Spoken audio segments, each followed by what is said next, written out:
Hi everyone, John here. Been gone for a while, but a couple of weeks ago I went by Half Price Books, which I think is pretty popular around the United States, at least. It's a book store that's been getting relatively more expensive over the past several years, but once was a really great price, a great place to get really affordable books. But now it seems like you can spend $10 or $12 on a book there. Anyway, I just wanted to show you 5 books that I got a couple of weeks ago, and hopefully get more on track schedule-wise for the next couple of weeks. So the first thing I found was was this. It is a volume 2 of Mark Bloch's Feudal Society. It is called Social Classes and Political Organization.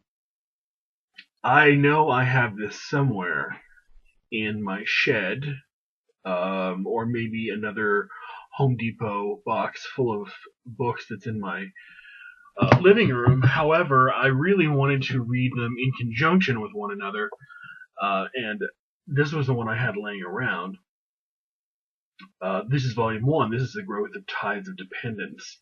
And of course, the growth of ties of dependence, of course, is referring to the feudal ties that increasingly brought together lords and their sort of feudal estates, and all the interrelationships that sort of pop up with feudal society. Mark Bloch is a really well-known 19th century French historian. He belonged to a school called the Annales School. These 2 volumes were published together in 1939, but weren't translated into English for several years. I want to say until the early 60s.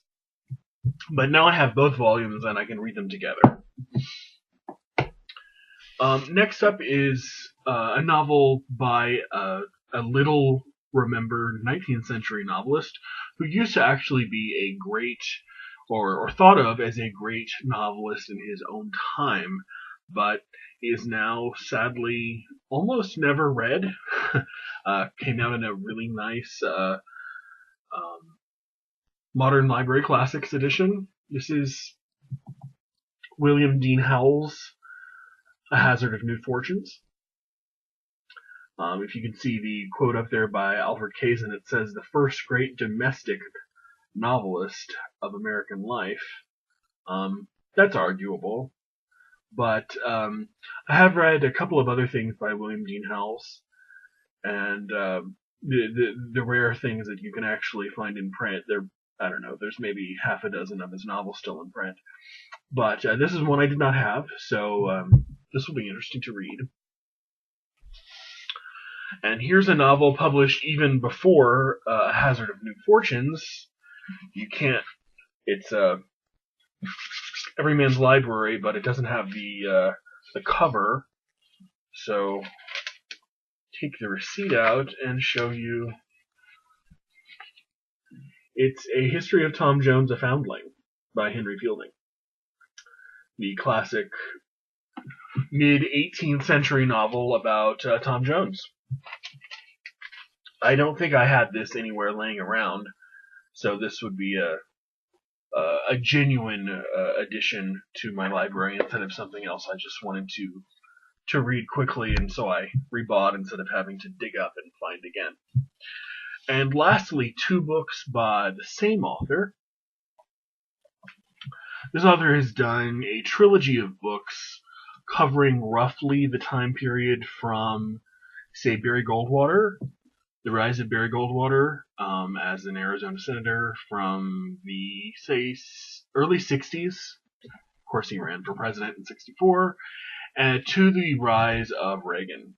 So that's roughly a 15 or 20-year period there, about which he wrote 3 books, and this is the first.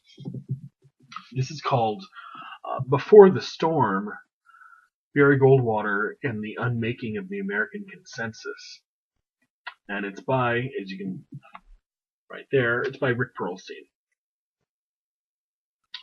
So this is I'm guessing about the rise of Barry Goldwater and how he sort of shook up politics in the 60s.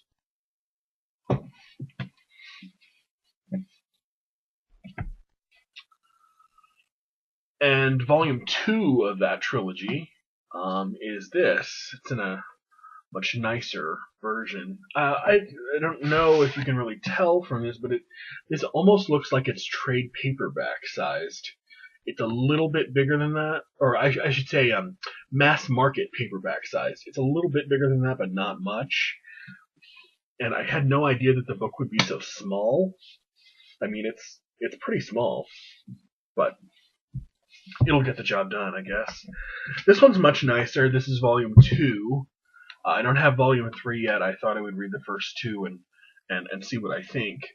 But volume 2 is called Nixonland, The Rise of a President and the Fracturing of America, also by Rick Perlstein. Of course, this covers Nixon up from I guess probably starting somewhere in the mid 60s and through his resignation, but probably starts to talk about the increasingly conservative nature of America